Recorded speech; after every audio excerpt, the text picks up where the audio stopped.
This is the scene. So many people.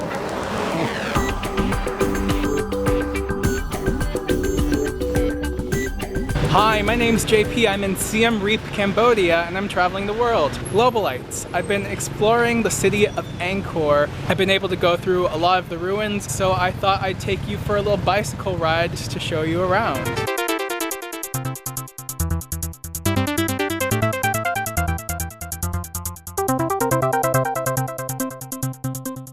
Okay, I'm here in the temple complex of the very, very famous and most popular building in this entire ancient city, Angkor Wat. Angkor in Khmer means capital and Wat means temple, so put those two together and you have the capital temple.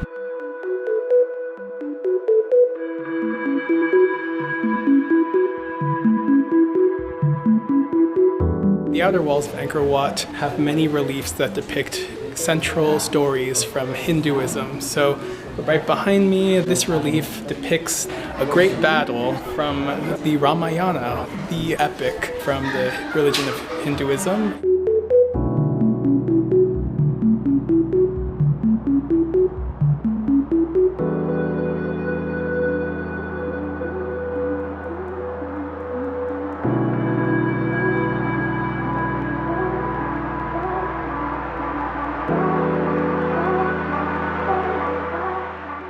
One of the things that the ancient Cambodians were able to accomplish were tremendous feats of irrigation.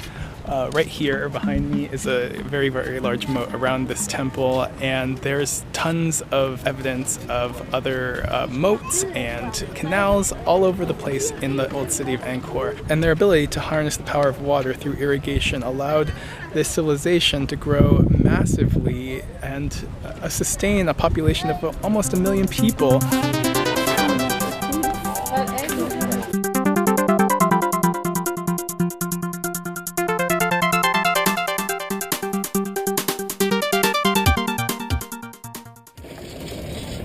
Behind me is the temple Bayon. So what I love about the temple of Bayon is that it's compact, yet very vertical.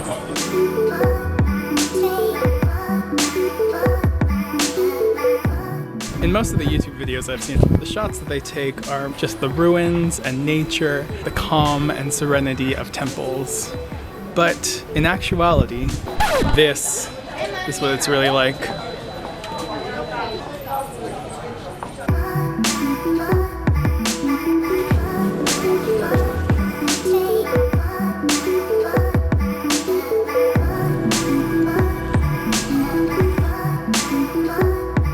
One thing that I really love about how they've been able to restore these temples is that the pieces that just didn't quite make it into the restoration are just kind of all over, just in piles or stacked to make small little walls. It's really cool to actually be able to touch some of the pieces that may have been totally out of reach to us hundreds of years ago.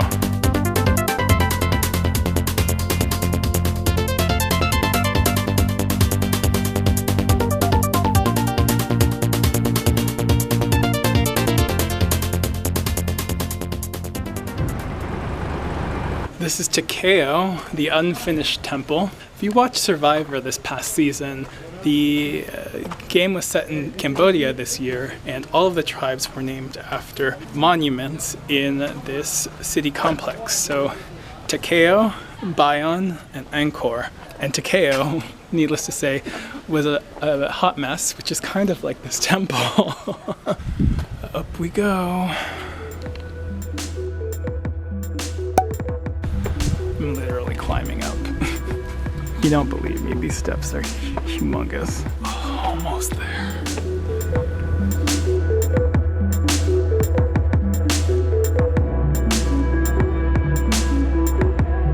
This isn't half bad of a view.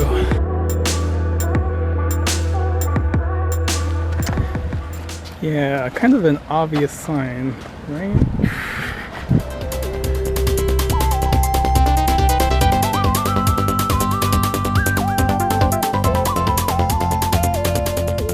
So I think I'm gonna name my bicycle Sharon. I don't know why, but she's too small for me and she makes my knees hurt. And you can make of that whatever you want.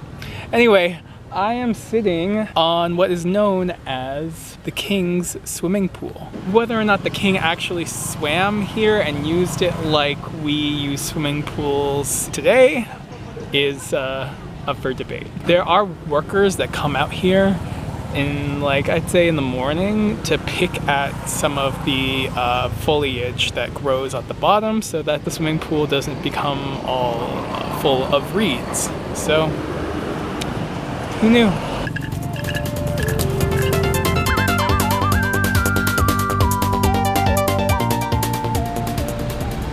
It's been a great day seeing the sights, and now we're ending it with a sunset.